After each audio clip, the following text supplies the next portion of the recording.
So welcome to lecture number 58 of the More Nevuchim. We are in the middle of book 2. We're in the middle of chapter 10 in book 2, which in the Pines edition is on page 271, is where we left off last time. I'll give you guys a little bit of a reminder of where we're up to. Just give me 1 second.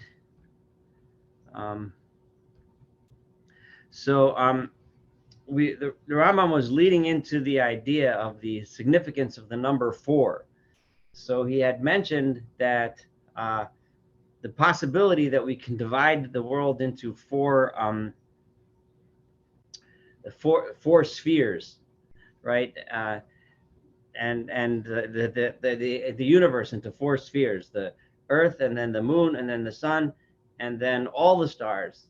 So in another sphere. So even though sometimes they have to divide the outer spheres into more, there's a million different versions, and it's not worth going into all the different versions of the spheres. But Rambam is going with the possibility now, and at the words, it is likewise possible that the arrangement of the universe should be as follows.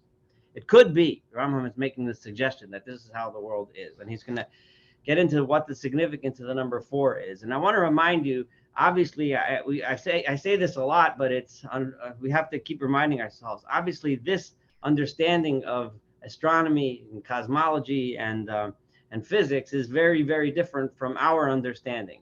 So when we see how Rambam applies his understanding, and he's going to do this today at the end of this chapter, he's going to say this is what must have been the various midrashim, various words that Chazal have said over the years.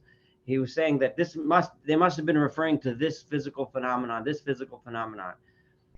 It's going to lead into the question, and we'll discuss this a bit today, of how we should do the same thing now that we have a completely different understanding of science. But in the meantime, let's see how Rambam does it with his science. But first, he has to build up what the basics of the science is. So the spheres are 4. The elements moved by the spheres are 4. Remember, that is earth, water, fire, and wind, right? Did I get? Yeah. And the forces proceeding from the spheres into that which exists in general are 4.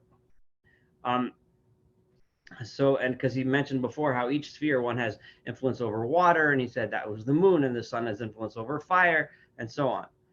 So similarly, the causes of every motion belonging to the sphere are also 4. What makes the sphere move? So there's 4 things. One is its shape, its sphericity, which he's going to explain in a minute. Its soul. Remember, he said that every sphere has to have some sort of a soul, right? Because a soul is what decides to make something move. It's what we would call today the energy that a live body has that a non-live body does not have, right? That's what. So the difference between a human who's alive and dead, in those days they would call that a soul. Nowadays we would also call it a soul, but scientifically we would understand that the live body is producing its own energy, where the dead body is not any longer. So I mean, it's consuming energy and using a force, etc. So and it's intellect, right? Because the intellect has to decide to go somewhere, and then by means of the way it has its conceptions, the separate intellect. So those are the 4 things that make the something move. Understand this well.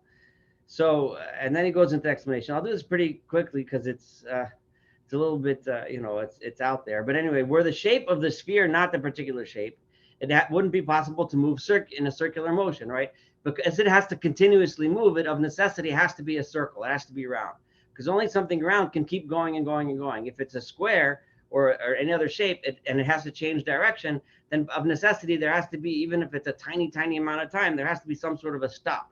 So it's not completely continuous. That's the next couple sentences that he says. If you skip down, for between 2 motions in opposite directions, there has to be a rest. Accordingly, it is clear, I skipped a few sentences, that for the continuity of a motion in which there are returns over the same distance, it is necessary that it has to be a circle.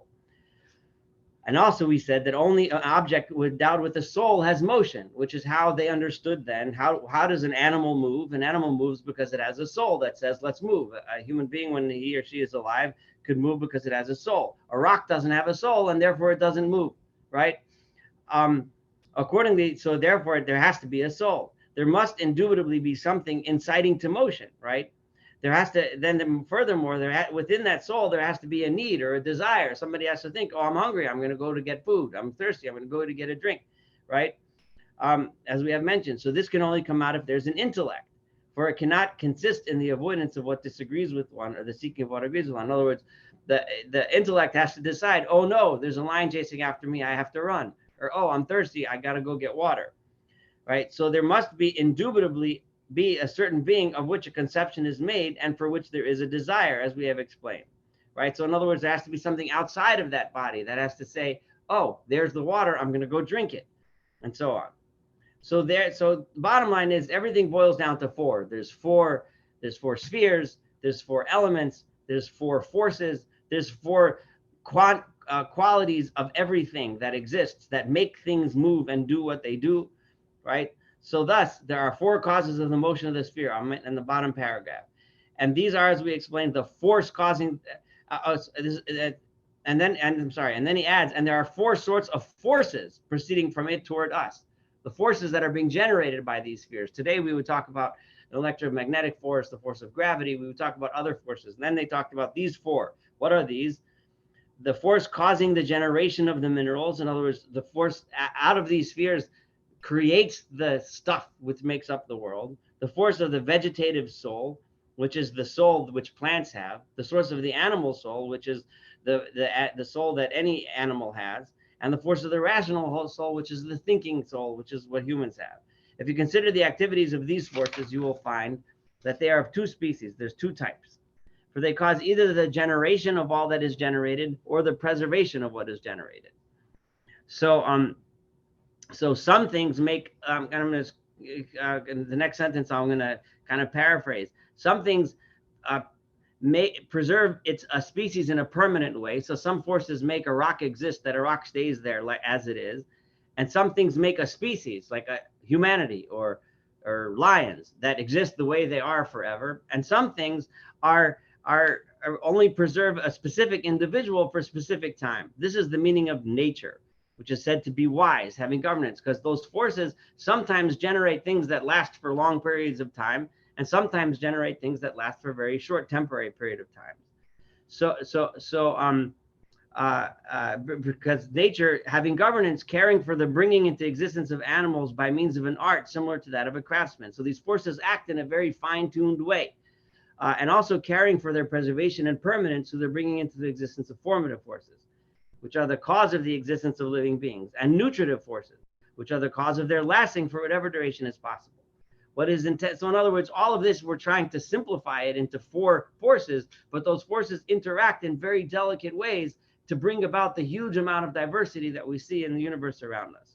So what it is intended hereby, what I'm trying to tell you, Rambam is saying, is the divine decree from which these two activities derive through the intermediary of the sphere. Through these spheres that are rotating and creating these forces, God rules the world because he made a decree and said, this is how it's going to work. And thereby all these different varying things are created. All right.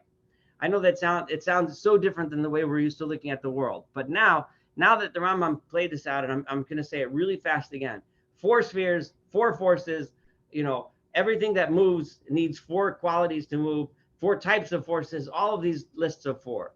Now the Rambam is going to say, and we see in Chazal how important this number four is. Now think for a minute, before we even read this, right?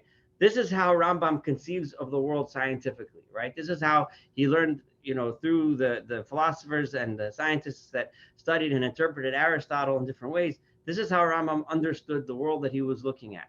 So now he goes and looks at the Chazal, and he sees things which on the surface may not make that much sense. And when you look at these things on the surface, you might wonder, what are these midrashim, or what are these statements of Chazal, of the rabbis, referring to, right? And furthermore, and we're going to see later in the beginning of the paragraph, he's going to talk about statements of the rabbis. In the second part of the paragraph, he's going to talk about psukim, verses in Tanakh, verses of the prophets. And the Rambam is going to say, wow, they must have been referring to this idea of these four spheres, four forces, etc., that I just saw in science. So try to think what you would do if you were trying to do the same thing now, go through the same exercise nowadays. You went to college or high school, college, then you read a little bit, and you think and you see and perceive of the world working in a certain way. And now go to the Torah or go to the Chazal and read through a medrash, and you're wondering what it's really saying, right? And then see if we could do the same kind of exercise. But first, let's see how Rambam does it, okay? The number 4 is wondrous and should be an object of reflection. This number 4 it's amazing how much is interpreted by this number 4. They said in Medrash Rabbi Tanchuma, right? How many steps were in the ladder? 4. So this is referring to the ladder in Jacob's dream, in Yaakov Avinu's dream. There were 4 rungs on the ladder, which refers to the dictum, and behold, a ladder set up on the earth, right? So in all the midrashim, it is mentioned and repeated that there are 4 camps of angels. We see in numerous midrashim, right, that there's 4 different types of angels. Now remember, Rambam referred to the souls of those spheres, and these are angels, right? So that's what angels are. We described that in the last couple lectures. So however, in some manuscripts I have seen how many steps in the ladder? 7. But all the manuscripts and all the midrashim agree that the angels of God, who Jacob saw ascending and descending, were only 4. There was 4 angels, 2 ascending and 2 descending, and that the 4 gathered together upon one step of the ladder, all 4 being in one row, namely the 2 who ascend and the 2 who descend. They even learned this. Okay, and I'm going to continue that in a minute. But so Rambam is thinking. So we see in the midrashim, the rabbis also understood, right? They understood the world, right, to be divided into these 4, I guess, categories, right, or the 4 levels, right? There's 4 spheres. So that if Jacob is going to dream about a connection between earth and heaven, right, Jacob is going to start from earth, and there's going to be 4 rungs leading up because there's 4 spheres, right? So it makes a lot of sense that that's the image that Jacob is going to have in his mind when he thinks about the heaven. Remember, the Rambam, the Torah presents Yaakov's dream as a dream. But the Rambam always interprets a prophecy as a dream of some type, with the possible exception of Moshe Rabbeinu, which we'll get to. But it's always in some dream of some type. So they even learned.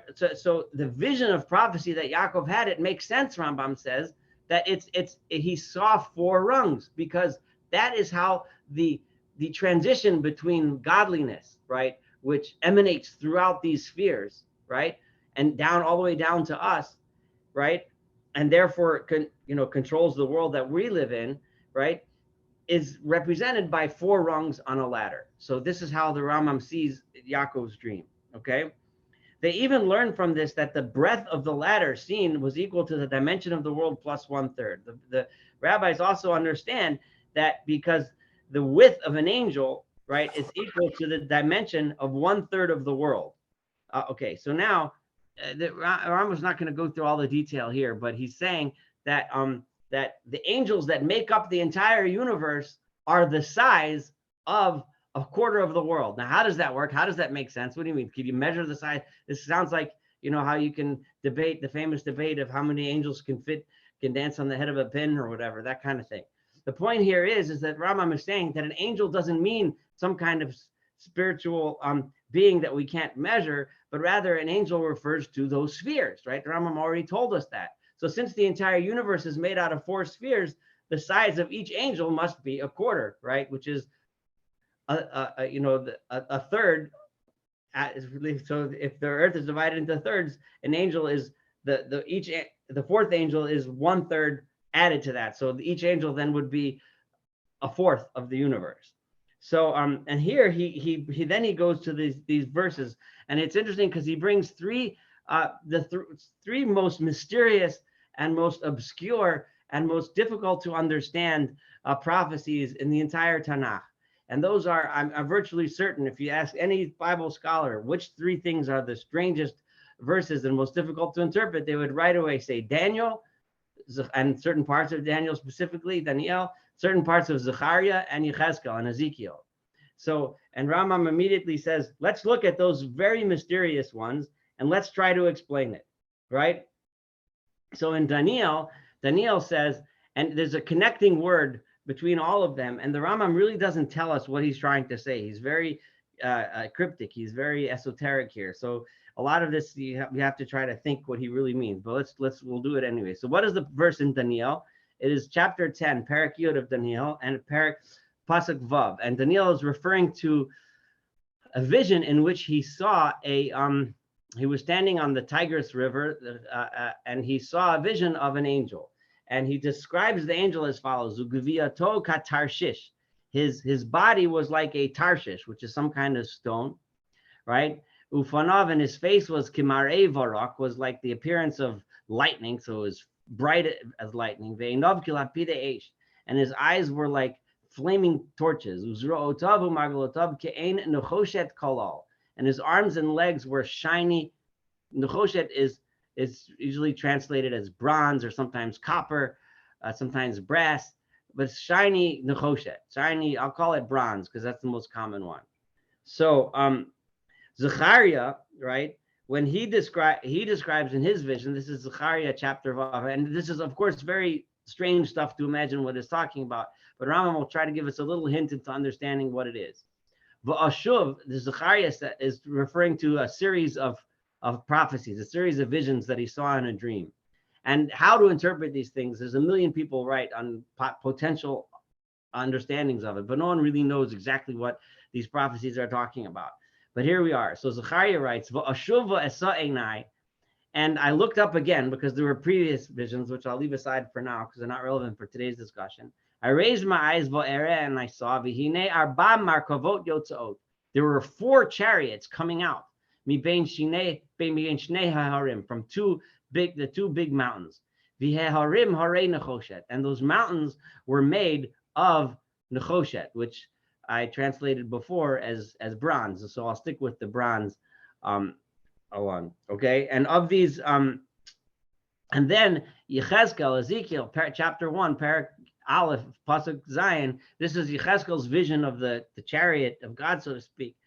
But he's describing the angels that surrounded the chariot or the throne of God, right? And he describes them as follows. But before verse 7, Rambam, the pasuk there, Yechezkel says that they each had 4 faces and 4 sets of wings. So viragleim regel yeshara, their legs were a straight leg. The kaf ragleim kekaf regel egel, and the foot of each leg, right, looked like the foot of a calf, like the hoof of a calf. V'notzitzim, and they were sparkling ke'ein nechoshet kolal. Again, the same phrase, like shiny bronze.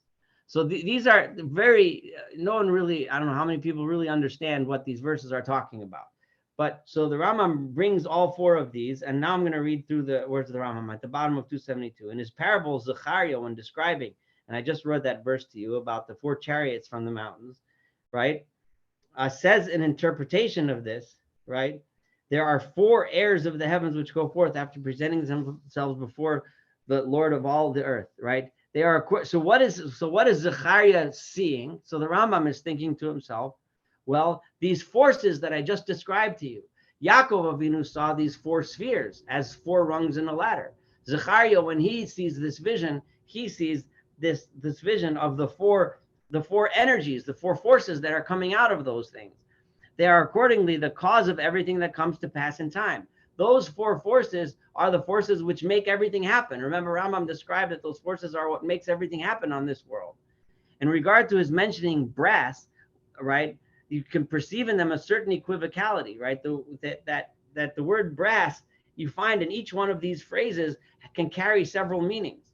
You shall hear an indication regarding this. As for their dictum that an angel is equal to a breath in the third of the world, namely as in Bereshit Rabbah, which reads, it says specifically that the angel is the third part of the world, right? It is very clear, as we have explained in our great compilation on legalistic study of the law. So in Rambam and Mishnah Torah and Yesodei Torah, and I should have brought one, but I didn't put one in front of me, so I'll leave that out for now. But he says that it's the size of a third, but it remains separate to the universe, making it a fourth of the whole thing. For all created things are divided in 3 parts: the separate intellects, which are the angels, the second is the bodies of the spheres, and the third is the first matter. So so the Rambam really didn't tell us much, right? But what he did tell us, we still don't know. He didn't really tell us what the shining brass was, and why that's the same. We find it in all three of these places. He said, just you should perceive in them, think about them, and you'll see that they all somehow are matching up with each other. But he did tell us that they all seem to focus on this idea that an angel is referring to the forces through which God runs this world, right? And remember, Rambam understood that the angel is the actual force that makes the spheres run. So they're scientific beings. They're things that you can theoretically measure in a lab, right? And that those angels are what, when the prophet perceives these wonderful sights, he's not perceiving some spiritual entity that we don't know, that we can't see, but he's perceiving the actual forces that make the world go around. He's perceiving the actual bodies which make things in this world happen, right? In this way, this is how one who wants to understand the prophetic riddles should understand them, right? So if you want to learn the Torah and you see something in the Torah, right, that you don't know what it means. So for example, you learn Zechariah, right? The psukim that Rambam just brought. So how do you answer those riddles? So this is almost the secret. This is like smack in the middle of Mor Nevuchim, right? Is like the answer to the big question, right? The Rambam started the Sefer saying, what do you do when you don't know how to interpret the Torah and it doesn't seem to make sense? Well, this is what you do. You look at the world around you, you learn about how the world works. In the Rambam's case, you study Aristotle, you learn how the spheres go and how the stars go and how the moons go. You learn about all the forces. And then you look at Zechariah and you say, what's he talking about? What did he see? Right? And then what if such a person does that? In other words, if we were to do this, he will awaken from the sleep of negligence. And this is important. Anyone that doesn't work this way is being lazy. The Rambam is saying that someone who says, oh, he's describing some spiritual concept or phenomenon that I'll never understand. According to Rambam, that's a lazy person or a negligent person, right? Be saved. And then, but if you do think about it, you will be saved from the sea of ignorance, right? And rise up towards the high ones. He, however, who is pleased to swim in the seas of his ignorance and comes down lower and lower, if you're willing to do that and be ignorant about it, he has no need to worry. But then fine, if you're happy there, if you're happy being ignorant, then go ahead. Don't bother yourself and get yourself all tired out trying to think of answers. When he ceases moving, he goes down to what is lowest in nature. In other words, when he dies, he's going to just be a bunch of dirt like anyone else. But if you use your mind and you think about how to do this, then you'll understand all that is mentioned, reflect, and think about this. So I want to stop here for a moment because we should reflect on this. And what I really want to do is, and this is one of the biggest problems, because a lot of people read this and you get really, and you say like, how do I want the Rambam to help me in 2023, right, understand how do I read Zechariah, right? Or how do I read Yecheskel when Yecheskel says these visions and stuff? And this doesn't help me because he's talking about spheres and there's no spheres. We know there's no spheres, right? Right? The space is space, right? There's no four forces that we know about atoms and the forces and energy that's contained in atoms. We know about molecules. We know about, there aren't four elements. There's however many elements. They discover a new one every few weeks. So what's the how do we do this? And so I want to see. I mean, I of course have thought about this a lot, but I want to know from people that are here if you have any ideas. So how could we say, now that we learn science in 2023 and now we look at Zechariah, how could we look at the vision of Zechariah and use what the Rambam is teaching us today? And I have two comments. One is not related. Before you talked about the size of an angel is third. Aristotle believed in the three pillars holding the planet Earth on top of them. So maybe that's what they mean by a third, not literally a size. Anyway, that's not related to this question. Okay. In terms of the four elements as opposed to 120 or whatever, even even the element table includes 8 gases and which is avir, and this many metals and this many things that are so, like, maybe just because the Greeks didn't know how many actual elements are, doesn't mean that they're wrong about the categories. The categories are pretty simple. There's 4 categories, and everybody has to agree about that, because just because we didn't know what the difference between hydrogen and gold is, doesn't mean that we're stupid. Just means that we didn't know. Right. So Yeah, I mean, maybe you can say it's solid, liquid, gas, like could be state of matter, and then the fourth one would be energy, like the heat of sun or something like that. yeah, so But even if ash, there are specific metals like sodium and potassium that burn, and my father got burnt by bromine, and that's a gas. So so there is that element of fire, and Mhm. just because they named it simpler than we doesn't mean that we're more sophisticated or smarter. No, we're not smarter. We just have the advantage of a couple thousand more years of investigation and learning, you know. But so what do we do about applying this when we sit and we learn Zechariah? So the Rambam looked at Zechariah and said, "This is amazing." Zechariah talks about 4 chariots, right? The 4 chariots are the ways which God rules the world, because we know that there's 4 forces, right? I don't think anyone today would really describe things as 4 forces. So how do you and I look at Zechariah with today's science? You may not have an answer. I'm not sure if I do, but like, how do we look at Zechariah, and how does it make sense to us? Because the Rambam says this is the way, if you want to understand the prophetic riddles, this is how you have to do it.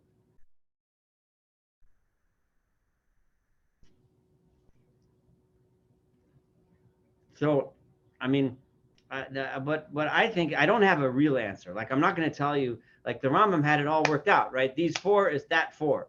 But he tells us, I mean, this is just a tiny little example. There's a lot of Zechariah and Yecheskel. He literally he quoted literally the big 3 most complicated, most esoteric, most difficult to understand chapters in the entire Bible, right?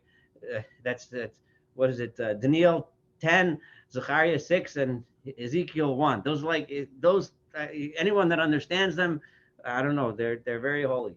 But but um but the point that the Rambam's trying to make is, I think that we may not understand them, right? You could try and you might not get there, but this is the way to understand them. What he's trying to tell us is that Zechariah is describing a vision of how God runs the world, right?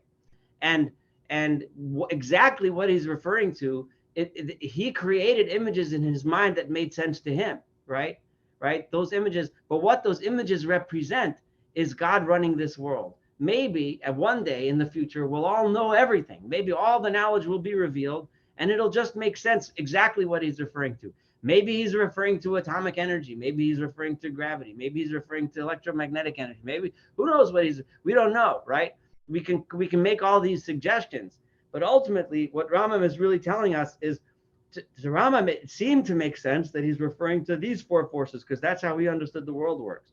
But if you study it this way and you look at what Zechariah is referring to, the bottom line is that Zechariah is referring to actual real phenomenon, and that's the point. Actual real phenomenon, which is the way that God made this world run, right? Whether it was through spheres like Aristotle thought and Rambam thought, or whether it's through some other way that we think, whether it's through some way that someone 100 years from now will discover and think, that's really not the main point. The main point is that Zechariah is talking about, right, about how God runs the world. He was seeing this tremendous vision, which was, in the Rambam's explanation, not a vision of something that's up there that we'll never understand, that we'll never see, something that's so spiritual that we have no access to it, but rather what he was seeing was the way God relates to this world. He saw it in chariots, fiery chariots, and mountains of bronze, right? And those things represent those forces with which God creates the world and makes the world run every single day that we experience every day. So they're real things that we experience. And that's what Zachariah was watching. I think that's the main point to really get out of this. The chapter 11, we should continue. I don't know if I'll get through the whole thing, but we'll start and we'll see. So remember, all of these chapters are leading up to the big argument between Rambam and Aristotle, right? Until most of the time until now, Rambam has been holding Aristotle up on a pedestal because he basically understands the world with Aristotle's science. But he's leading up to the big argument between Aristotle and the Torah, and that is, was the world created in time, right? According to Aristotle, there's a God, but God has always been there, and the world has always been here, and there never was a creation. And according to Rambam, according to the Torah, there was a creation, right? And we're leading up to Rambam's big argument with Aristotle, and he's going to eventually, after he lays down all of these principles and ideas, he's going to explain to us why he disagrees with Aristotle and why the Torah is consistent with all of what science knows. However, the Torah but teaches that all of this had a starting point in time with a being, namely God, that at a certain point in time decided, well, not so much in time, because Rambam emphasizes that time itself is a creation. That's a bad word, but there was a creation, right? So but I just reminding you, it's going to take us a couple of weeks till we get to that argument, but that's a very crucial argument. So, but here we go, chapter 11. No, with regard to astronomical matter, I might skip a few sentences and paraphrase them. But let me explain a little bit before we read this chapter. I'm going to tell you what Rav Kapach says to explain this paragraph. I mean, it's a pretty long paragraph, and that is that with regard to astronomical matters, when in other words measuring the rotation of the moon, the sun, and I say it rotation because that's the way they viewed it then, and that's actually right. The Rambam says that the demonstrations, the experiments, right, that either support or contradict the findings and the calculations of all the astronomers who tried to predict, where Mars is going to be tomorrow, and when the sun is going to rise tomorrow, and whether the moon, what phase of the moon is going to be next week, right? They don't really have a full understanding. This is what the Rambam's about to tell us, of exactly what rotates around what and what rotates where. All they have is an understanding of a way to predict what we're going to see, what movement this planet is going to make tomorrow, right? In other words, and the reason why Rav Kapach explains that Rambam is trying to get to us the following idea, right? And that is, let's say if you and I were to have an argument, right? I get in a bus. Rav Kapach talks about bus stops between Yerushalayim and Tel Aviv. Obviously, he lived in Israel. So you get on the Egged buses. He gives us an example that in those days, that was the only bus company, I think. And you get on a bus stop, and he names a bus stop in Yerushalayim, right? And you pass by, and he names several bus stops you're going to pass along the way, and you get to Tel Aviv, right? And it takes you an hour, right? And when you're sitting on the bus, the wheels are rolling. Now, did the bus move? Or maybe the bus stood right there, but the earth rolled in that way. So the earth moved, right? So you can sit and debate this with somebody, right? Now, obviously, to you and I, it really doesn't make a difference. All you care about is when I'm going to get to Tel Aviv. I have an appointment at 9 o'clock. What time do I get there, right? So Rav Kapach says the Rambam is about to explain to us that the astronomers of today, in his day, they really don't understand who's moving what and what's moving where, right? All they understand is prediction, because everything is moving, could be moving relative to everything else. So it could be the earth moving, it could be the sun moving, right? But what they understand is that based on the assumption that the sun goes around, and based on the assumption that the moon goes around, I can tell you what time is sunrise tomorrow, what time is sunset tomorrow. Okay, so he's about to say that in his own words. This is a very early thinking about what eventually became, I guess, the idea of relativity, I suppose. But here's the Rambam's about to tell us this.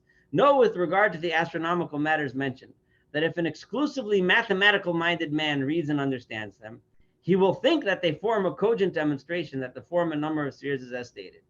You're going to read through all of the mathematical calculations of, in the Rambam's time, it would have been Ptolemy and Plato and Aristotle and and Pythagoras, all of these guys who had, and I probably missed a few, and then of course Al-Farabi and so on, and they would have figured out the astronomy and tell you so. But now things are not like this, and this is not what is sought in the science of astronomy. Astronomy isn't really telling you what's actually going on, right? Some of these matters are indeed founded on, sometimes they know what's actually going on. For example, it has been demonstrated that the path of the sun is inclined against the equator, that overall the sun goes around based on the equator, right? Which, in other places, we know it's clear that the Rambam in his day, they understood that there was an equator that went around the middle of Earth, right? About this, there is no doubt. So the sun goes around and it's based on the equator, we know. But there has been no demonstration whether the sun has an eccentric sphere or an epicycle. An epicycle means a sphere within a sphere, right? So if you have a circle that goes, and within the circle, you have another circle going. So there's a million different ways you can calculate. And Ptolemy tried to keep the Earth in the center of the universe. And in order to explain why it doesn't really work, he tried to use a lot of little epicycles. So yeah, there's these spheres that go around Earth, but within those spheres are other spheres going in other directions. And it ended up getting so crazy until, of course, Copernicus figured out that they were using the wrong center of the solar system, right? But that was a couple hundred years in the future at the time of this writing. So we don't know that. So now the master of astronomy does not mind. It doesn't really matter, right? Because all he's interested in for the object is to suppose as a hypothesis an arrangement that renders it possible for the motion of the star to be uniform and circular with no acceleration. The bottom line is he has to figure out how to make it circular, right? And how to, following the assumption that the motion agree with what is observed, right? So based on so they're drawing something to say that would explain what I see is the movement of that star. At the same time, the astronomer seeks as much as possible. Another principle this is kind of an ancient version of Occam's razor, right? I give Occam's, I don't know, was there actually a guy, he must have been old, but the idea is you try to explain something with the least amount of variables, with the simplest answer. So if there's, if we assume, for instance, that I can explain something, and I'm kind of paraphrasing here, by explaining it with only 3 spheres, and another one explains it with 4, I'd rather say that the 3 spheres are the proper explanation. So I'm skipping down a little. I'm up to where, for this reason, we have chosen, in the case of the sun, the hypothesis of eccentricity, as Ptolemy mentions, rather than of an epicycle. In accordance with this purpose, and in view of the fact that we have apprehended that the motions of all the fixed stars constitute one immutable motion, in which the relative positions of these stars do not change, we are confident that all of them are situated in one sphere. Now, it's not impossible, it could be, that every fixed star is situated in a sphere of its own, while the motions of these are one and the same, right? So in other words, I don't know, right? The Rambam says. But here's where it gets interesting. In that case, if it's true that every star is in its own sphere, and if it's true that every sphere has an intellect, right, which Rambam interprets as a malach, right, that we did before in the last couple of weeks. So then, right, in the verse in Tehillim where it says, "Is there any number of his armies?" Because he means because meaning David HaMelech, who wrote that, right? He means because of their multiplicity, there are so many of them. If it's all one sphere, then it's all one intellect. But if each one is in its own, then there's a lot of intellects, right? For the intellects, the heavenly bodies are all forces and are all together his armies. However, there is no doubt that their species may be numbered. There may actually be a number. We just don't know what that number is. So the Rambam is, what's remarkable about this is that the Rambam is basically taking on David HaMelech, right? He's saying the pasuk in Tehillim says that there is no number, but the Rambam says, well, maybe there is, right? Well, now, if you asked a modern day astronomer, is there a number? I don't know what they'll answer. But my guess is there probably is a number, but it's so large and it's impossible for ever us to know what that number is because I don't think we know exact. I don't know, whatever. So maybe the Rambam's right, but it sounds like David HaMelech is more right. But basically, so again, the Rambam is interpreting his understanding of science and using that to understand what David HaMelech meant in that verse. What would we say today, right? We'd say something very similar. Is there any number of his armies? Because when David HaMelech thought about the stars, knowing that the stars are the creations of God, doing the will of God, however that's interpreted, whether it's in spheres or not, right? Is there a number? There's so much. Is there a number? And that's what he sees when he sees that vision of prophecy. Thus, so here we go. Even on this, and just let me remind you that the Rambam basically just told us, and he's going to say this in several places, that astronomers today don't really know what's going on. That is a very important point. In other words, the Rambam is recognizing that they're just trying to make the best predictions they can to explain the best of their ability what they see, right? But they really don't know or understand what's actually happening. Is the earth going round? Is the sun going round? And think about how necessary it is to have that mindset if you're going to make scientific progress. This is another thing that a lot of philosophers say that's remarkable about Rambam that was very, very rare among philosophers in his day. Most philosophers in his day make the mistake that the Rambam said the guy makes right in the beginning. Remember the first sentence, he talks about people who are exclusively mathematical minded that think that we got it. But I'm telling you, Rambam says, we don't really know, right? The astronomers aren't really explaining because of the issues of relativity, right? We don't really know what's going on. Only someone who has the intellectual and humility to be able to think that I know all of this astronomy, and Rambam's been quoting astronomy books left and right. He basically knew everything that was to be known in his day, recognized and understood that we haven't yet figured it out. That's an takes. How many times have we been in a professor's class who admits that he or she doesn't know everything about the topic that they're teaching? Well, there are some, and those are the ones that are going to make progress, right? So the Rambam was teaching us that lesson. Thus, even on this hypothesis, our ordering of the universe in which we counted the sphere of the fixed stars as one, just as we have counted the 5 spheres of the planets. Remember, we listed the known planets at the time, right? In spite of the multiplicity of their spheres as one, we counted the planets as one sphere. It would not be disarranged. 4, in other words, what he's trying to say here is, I told you there's 4, but there's all these numbers. There's 5 of this, this 4, but you can all bunch it together in 4, and they can all move around within there. So we don't really know what's going on anyway. So 4 is fine, right? For as you have understood, our purpose is to count all the forces that we have apprehended in a general way, in that which exists without troubling to give a precise account of the true reality of the intellects in the spheres, because I can't give a precise count. For the whole intended purpose is to show that the existence that are below the Creator may be exalted. Remember, and when Rambam says below the Creator, he means in a conceptual way, right? He's emphasized numerous occasions, and he hopes that's banged deep enough into your head that you can't make a spatial reference to God, right? So, but he's saying that just for our own brain so that we can conceive of something, that God being the outermost sphere, right, controlling this whole mechanism going on, right? The bottom line is that the whole thing below the Creator divided into 3 parts. One of them constituted by the separate intellects, the one by the bodies of the spheres, right, which bodies are substrated of permanent forms in such a way. And then the third, I'm skipping a little bit of that sentence, by the bodies subject to congeneration and corruption. That's how the difference between our world and these other spheres are. Because in our world, things come to life and they die. In the upper spheres, things just keep on going the way they are. It is further to show that governance overflows from the deity. And then this idea is relevant even today with modern science and everything, that all of this that's happening is flowing forth from God, right? May be exalted to the intellects according to their rank, to those intellects, in other words, those malachim, those angels that are running the spheres of the stars, and that from the benefits received by those intellects, good things and lights overflow to the bodies of the spheres, and from the spheres, forces and good things overflow to this body subject to generation and corruption, meaning our world, our planet today. So we have God running the world, right, through the rules of science that he created, right, that he decreed on the day of creation, that this is how it works, right? God makes everything go through however, which we'll never know.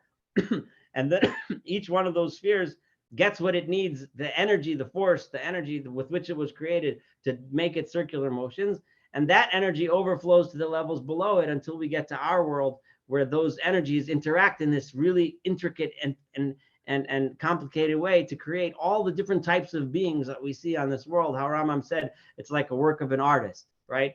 In the last chapter, which we just read tonight, like a work of an artist, because it's so complex the way all these things interact that we see all the different types of creations, things coming to life, things dying, and so on and so forth. We're almost at an hour, so we can't finish this thing. But I want to give a little hint so that a little interest it's in coming back the next time, right? One of the things that the Rambam is going to achieve with this idea, and this is some, if you go back, I remember learning, right, that when Copernicus came around and told everybody that the sun is the center of the solar system and not the earth, right, people went bonkers, right? And this is what I remember learning, and tell me if you guys learned the same thing. Until then, everyone on earth, people thought that we're the center of everything, right? The whole universe revolves around us, and that gave us this huge sense of importance, right?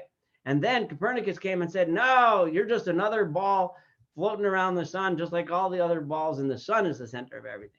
And it was a huge shock to humanity, because humanity all of a sudden thought that we thought we're so important, and now we're just a bunch of things crawling around on a ball floating around the earth.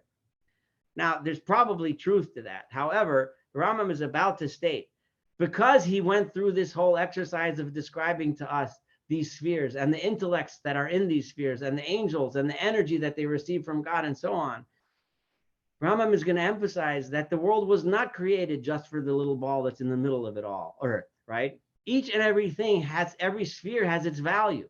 Every sphere is important. Every malach has an important purpose and a reason for being. And it receives the goodness from God, and then each one overflows to the next level down, and so on and so forth, because each thing is important in its own right, right?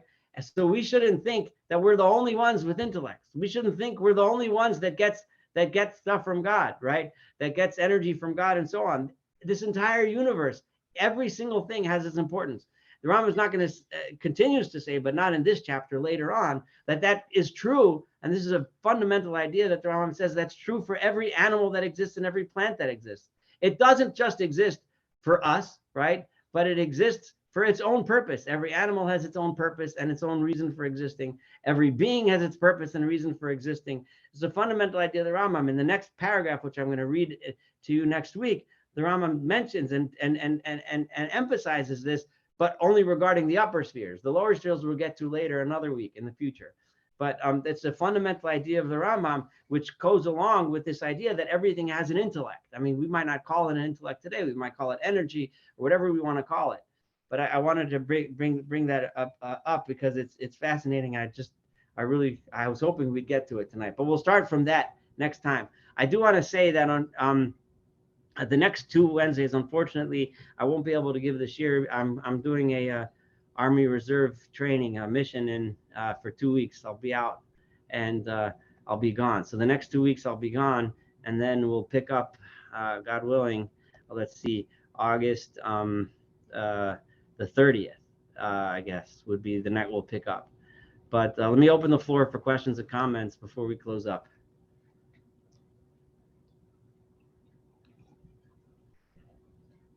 No one.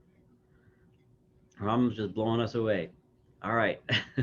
We'll have and Mirza Shema, I'll remind everyone on the lists, on the WhatsApp Yeshivas Elimelech list and stuff. But the next 2 weeks, unfortunately, I won't be able to do this with you guys. But we'll keep rolling until we finish this book. All right. Have a wonderful evening.